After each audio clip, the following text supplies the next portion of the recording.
Aê! Hoje eu tô sozinha. De novo. Que tristeza. Era pra ter um bonequinho representando ela, né? Bem aqui em cima. Eu vou providenciar isso. Hoje estou aqui pra comentar o episódio 7, Orphan Pack. Esse foi o episódio melhor desde quando a série começou. Foi um episódio com muitas revelações, dinâmico, ação, até umas horas, né? Que você fica... Não tem tipo assim de descansar, não. Tem uns 2 minutos ali e capega. Então a gente já iniciou com o Everett tendo várias visões do Galeguinho, que a gente até então não sabia quem ele era. E agora a gente sabe que ele é um lobo. Ele falando que ele não tem controle, é como fosse 2 pessoas. Ele vê só o que o lobo está fazendo. Então eu acredito que parte disso seja porque ele passou mais tempo em forma de lobo do que como ser humano. Eu acredito que seja isso, né? A forma de lobo dele fale mais e ele não tenha controle, né? E uma das formas de o lobo voltar a ser humano e ter esse controle é justamente pelo nome, quando a gente viu no episódio passado, né? Então, como que ninguém conhecia ele, ninguém sabia o nome dele, como é que ele vai ter esse controle e ele não consegue ter? E como é o nome, é bem interessante essa sequência, porque o episódio ficou como aquele ar de terror, porque assim, a gente acha que é real, mas ao mesmo tempo que é real, mostra que é uma visão. Então, às vezes não tem essa distinção, e daí você não sabe, tá, se é real, se é visão, se não é. Então ficou meio aterrorizante, sabe, assim, e ele tentando convencer. Tanto é que quando terminou tudo isso, já era de manhã, a mãe dele descendo da escada, olhando assim como se fosse já, porque foi bem, tipo, bem rápido, né? Bem tenso. E nesse episódio a gente começou a descobrir um pouco, né, da história da detetive, porque eu já tinha essa suspeita desde o início do episódio que ela não era só uma detetive, e neste episódio mostrou sobre a história do filho, né, que morreu no incêndio, e do marido dela também. E ela começou a conversar, porque ela disse assim: você sabe que o meu filho morreu no incêndio, mas você nunca me perguntou como isso aconteceu. E daí ela começa a contar uma história pra ele, só que mais pra frente vai mostrando a história real de como aquilo aconteceu. Os bombeiros que ficaram no incêndio, né, há um tempo atrás, mostrou que não era só um lobo. Esse lobo era em forma de uma pessoa que matou todos os outros bombeiros. E nessa forma de pessoa, tava meio...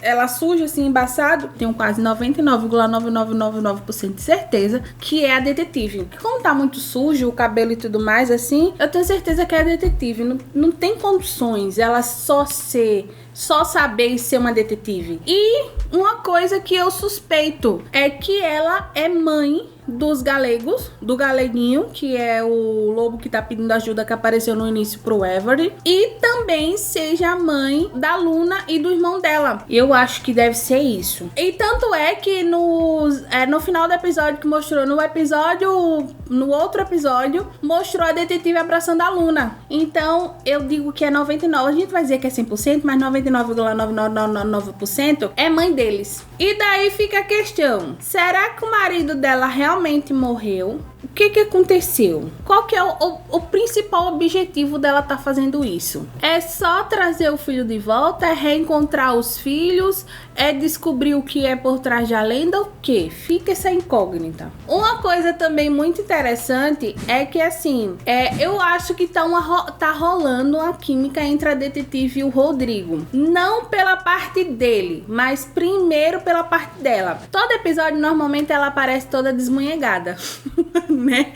Mas nesse episódio ela já apareceu assim toda maquiada, com o cabelo bem arrumadinho, bem linda, assim, bem menininha, sabe? Que chega a ter uma diferença. Eu faço E quando ela tá lá conversando, né, procurando que acham os corpos e tudo mais, que vai fazer a notificação pra polícia, ela fica olhando pra ele de uma forma bem carinhosa, como tivesse admirando a forma como ele criou os meninos, né, que eu digo que são filhos dela. E ela fica tipo assim: será que ele já notou? Eu acho que ele ainda não notou, mas ela tá desenvolvendo assim alguma coisa por ele. Acho que boa parte também por isso que ela não atacou ele, né? Porque o outro policial ela atacou quando descobriu o Covid, e ela poderia fazer a mesma coisa com ele, só que ela não fez, né? Então,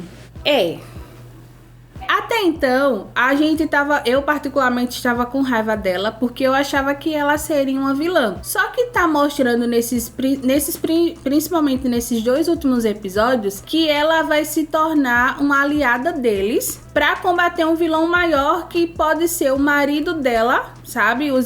Ela vai se tornar uma aliada com os filhos e o Rodrigo Santoro, né? Já que criou eles, pra combater o vilão maior, que pode ser o marido dela, que o marido dela pode não ter morrido. Nesse episódio, pelo menos, eu gostei dela, porque a gente já tem uma treta dela dos outros, né? Mas nesse episódio eu comecei a ver um negócio ali diferente. Obviamente, uma das partes mais emocionantes, porque desde quando começou a série, que a gente vê que um fica contra o outro em vez de se unir. Eles começaram até que enfim se unir pra pegar o lobisomem, porque assim, eles sabem que o lobisomem toda noite mata um, e dessa vez vai ser o menino lá que tava tocando piano que a Luna gosta, né, o do cabelinho. Então eles finalmente tiveram a ideia, né, o Everett e o irmão da Luna, pra pegar o lobisomem e matar ele como lobisomem e reviver ele como humano para ver se controla, para ver o que é que dá ali certo. Então finalmente eles se reuniram e conseguiram pegar ele. Só que terminou o menino do cabelinho que o lobisomem ia matar metendo a faca, que a faca tá embanhada de prata. Aí a gente não sabe o que é que vai acontecer agora, porque terminou ali. O bom, né, obviamente de tudo, é que essa sequência de ação, as pessoas que gostam aí, prestem atenção em efeito visual, porque eu não prestava tanta atenção até o meu marido encher o meu saco, aí eu consegui prestar atenção nisso. Foi muito boa, não é perfeita, porque você vê que ainda tem uns negocinhos ali. O conjunto, né, a série, como eu falei, o episódio foi tão dinâmico que aquilo ali se torna irrelevante para o que tá acontecendo, sabe? Você quer saber o que vai acontecer ao invés de ficar prestando atenção só no efeito visual. Se o episódio tivesse sido ao contrário, eu acredito que a gente ficaria mais irritada com os efeitos. Mas foi bem legal essa dinâmica, sabe? Foi perfeito, maravilhoso. Como a gente não sabe o que vai acontecer com o galego necessariamente assim, porque terminou o menino botando a faca, mas a gente sabe que ele não vai morrer, porque no outro episódio mostra que ele tá conversando e discutindo para proteger a Alcaté. Como é que ele vai proteger a Alcaté se ele estiver morto? Do jeito que o galego falou, para proteger a Alcaté, a gente sabe que tem um inimigo maior. E pela dinâmica da série, a gente desconfia que seja a detetive. Só que como nesse episódio a detetive mostrou-se de uma forma diferente, acredito eu que seja o pai deles, que é marido dela, que era marido dela. Até porque na história do fogo, da floresta e tudo mais, quanto mais perto do fogo você se aproximava, maior você ficava, se tornava um lobisomem grandão e tudo mais. Então eu acredito que seja o marido dela. Apesar de que se for a detetive tá muito na cara. Eu acredito que não seja ela mais. Ela vai se tornar aliada. E vocês aí? O que é que vocês acham que vai acontecer? Vocês gostaram, não gostaram? Estão acompanhando ou não estão? O que é que vocês acharam? Deixa aqui nos comentários pra gente trocar as informações bem legais e tudo mais. Não esquece, obviamente, de nos seguir lá no Instagram e se inscrever aqui no canal para nossa família crescer cada dia mais. Tá aparecendo 2 outros vídeos aqui na tela se você não viu os anteriores, né? E é isso, um beijo, até o próximo vídeo. Tchau!